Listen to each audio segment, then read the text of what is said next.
Okay.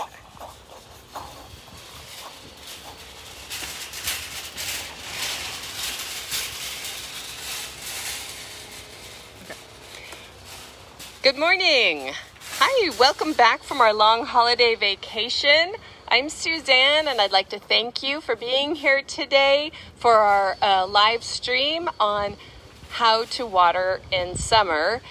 And we're here at Rogers Gardens. The weather is nice and marine layery, but we're just gonna go through some of the basics. And I love watering. It's one of my favorite things to do. Once you kind of learn to enjoy the watering process, or even watching the watering process if you have irrigation, it can become very mindful, very relaxing, and just think of it as part of your day to just kind of take a little time and see what you have in the garden. Some of the basics of watering, I'm going to talk about hand watering and then irrigation. So, hand watering is something, it's my preferred method. I like to be able to check on my garden when I'm going through there. It's a good time to check for bugs and to see how the plants are doing and see if I'm doing a good job watering them. We've recently had a little a heat wave, and so a lot of people have said, "Oh, look at my plants. They're not doing well." Well, plants, just like us, need to be hydrated. And so just if we know that there's going to be a heat wave coming, we'll grab extra water to carry with us, or we'll make sure that we're drinking enough during the day. We have to do that with plants, but we want to do it ahead of time. Since we're into July and into those warmer summer weather days, we need to think ahead. We need to prepare our plants and make sure that they're ready for these super, super hot, dry days. And the best way you can do it is to water deeply, less often. It cannot be said enough. My friend and colleague Sarah here always says, water low and slow, but I'm going to also add and deeply. It's really, really important to make sure that if you're watering with sprinklers, you've got them going on. And even if it's like a bubbler or an emitter or something like that, it's only going to water the top of the soil. If you have your sprinklers on for maybe 5 minutes, it might only sink down about this far. When you're watering low and slow and deeply, you want the water to go down deeper, especially if you have trees and shrubs and things like that that are a little bit more thirsty than just your bedding plants like the zinnias that I have around me.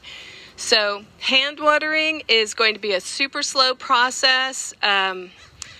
If you're watering well, you don't have to worry too much about what's going to come if you go away for a day or two or something like that. So I've got my favorite hose here. This is the 0G hose. It is amazing. It's actually got a lot of pressure in it because I've turned the water on. I've got this great tool here. There's nothing more relaxing than just turning on the hose and being ready to water. We love to just take a moment. If you know the day is going to be warm, you can get a little water on the foliage, but you're going to fill up that pot or that area and then move on. You're going to come back and do that a couple of times to make sure that the soil is truly, truly wet. You can go over to another pot. You're going to make sure that it's going super slow. Sometimes people think, oh, I'm just going to blast it real quick and go by, or they'll say, well, I give my plants a gallon of water every 3 days or 3 cups of water, but there's no precise measurement of water for plants, just like there's no precise measurement for us. Sometimes we're a little bit more thirsty.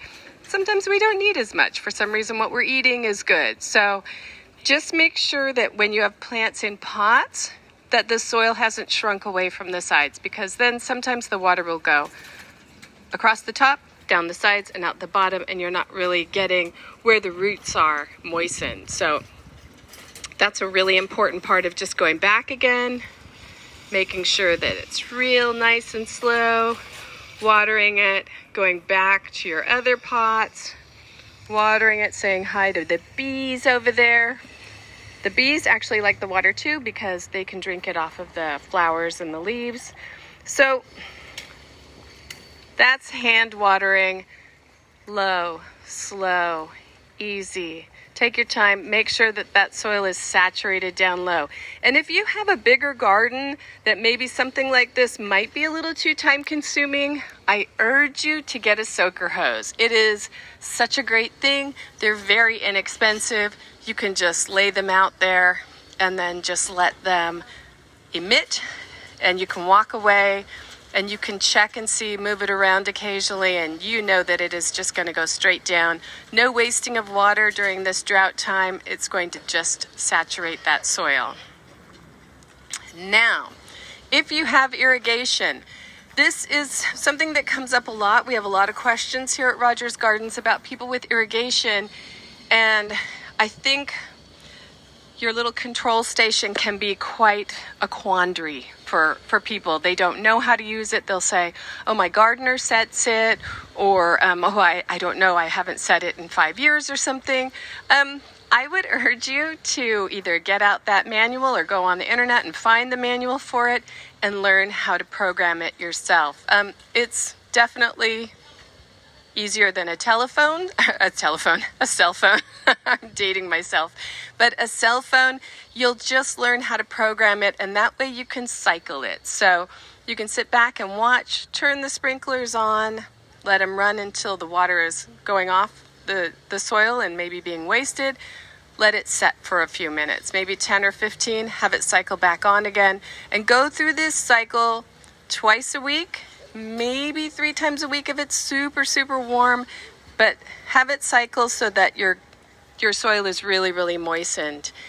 It really is good to know. It'll make you feel good about yourself to know how to set your own irrigation timer, or talk to your gardener and just say, we need to set this so that it's only going on maybe twice a week in preparation for if we should have water restrictions. It's a great thing, but watering your plants twice a week, nice and deep, is actually best for them no matter what the situation is. It's in a time of drought, or even in a time of not a drought, water deeply, less often, much better for your plants. We also have this kind of fear of the different zones in our garden. So we have lawn, and we have our shrubs, and we have our bedding areas, but just to let you know, a lawn can be watered deeply and less often as well. The longer your grass roots are, the better they're going to do when it's hot. That's how all plants are going to be. Super deep roots, even if your grass roots are this deep, it's better than if they're being watered really, really short, and the roots are very, very short and stay up here near the water. They won't do as well if it gets to be 100 degrees or something. So try and keep them super, super saturated. And now trees. During the last drought that we had, trees were a really big issue. People will have birches or other riparian trees that grow along rivers. You have to water them deeply. Even something that's a little bit more drought tolerant, as long as you set the hose kind of next to it on a little trickle and walk away for a while, let that tree once a week get super, super soaked, and it will be a much happier tree, especially if it's near a shrub that doesn't need as much deep water. Pay attention to your trees. Should anything happen, just heaven forbid we should have super tight water restrictions, the one thing you really, really, really want to use all your water on is your trees, because they're the biggest thing. They're the ones that take the longest to grow, and you want to protect that shade that'll help your house stay cool and be beautiful and everything. Bedding plants can be easily replaced, shrubs a little bit easier, but trees are something we really want to protect. So make sure that you focus your water on those trees. Let's see. Oh, and another thing that we talked about on Saturday on our first seminar is mulching.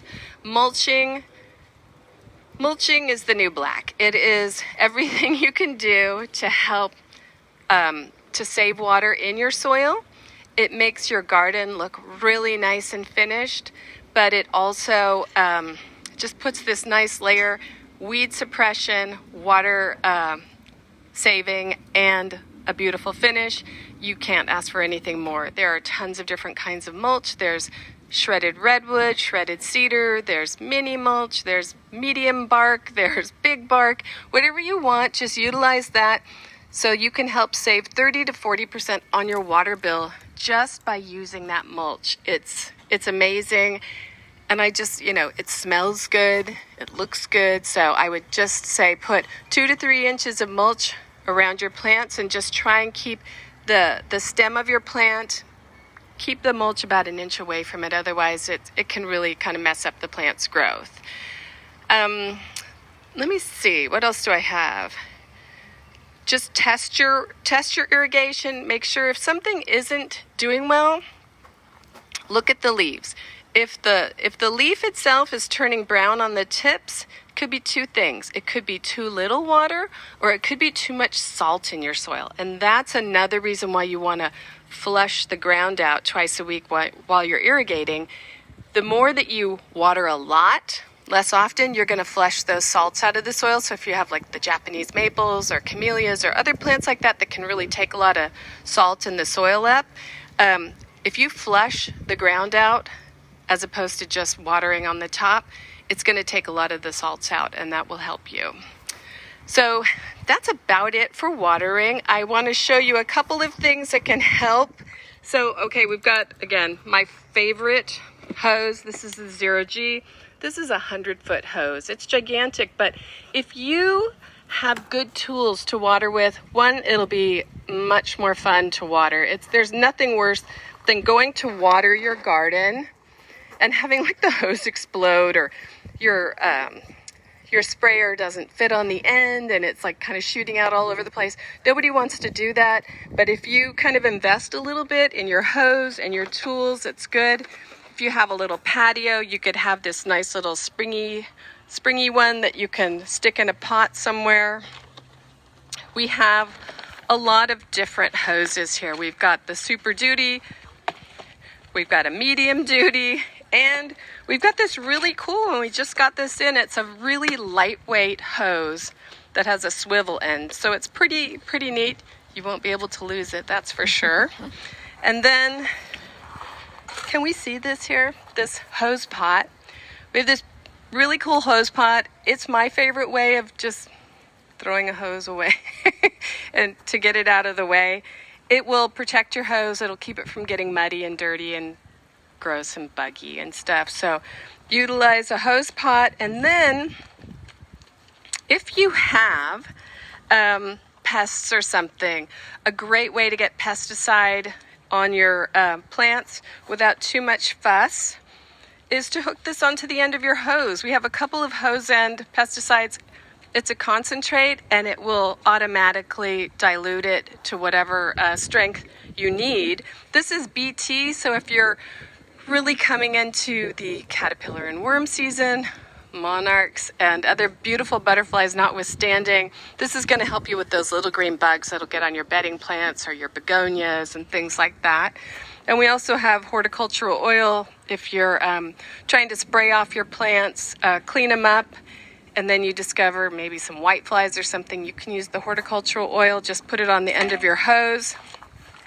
And then no live video would be complete without us talking about the compost tea, because we love this compost tea. You can mix it up, and then you can use one of these sprayers, which will dilute it however you like. But you can also use this if you want to buy a concentrate and dilute it yourself. So there's just a ton of different ways to have a lot of fun in your garden with watering. Relax, breathe, take it in, enjoy your beautiful garden. And that's about it. Do we have any questions? Yes, thank you, Suzanne. We have a few. How often do you water your potted blueberry plant? So again, about twice a week, unless it's really, really hot. just slow. So make sure that the soil is super wet. And the best way to do it is to see the health of the plant. If that plant just looks great, you know that you're watering well, but slow. Do 3 passes with it. Maybe if you haven't been watering as efficiently, it might take a little while. Put the hose on trickle, kind of just stand there and slowly let it, almost like a sponge, soak it all up, and then go in and soak it again. Blueberries also get that little salt burn on the edge, so it's a good way of knowing if you're watering well. All right. Someone has little white flies on their lantanas. Do you have any recommendations for that?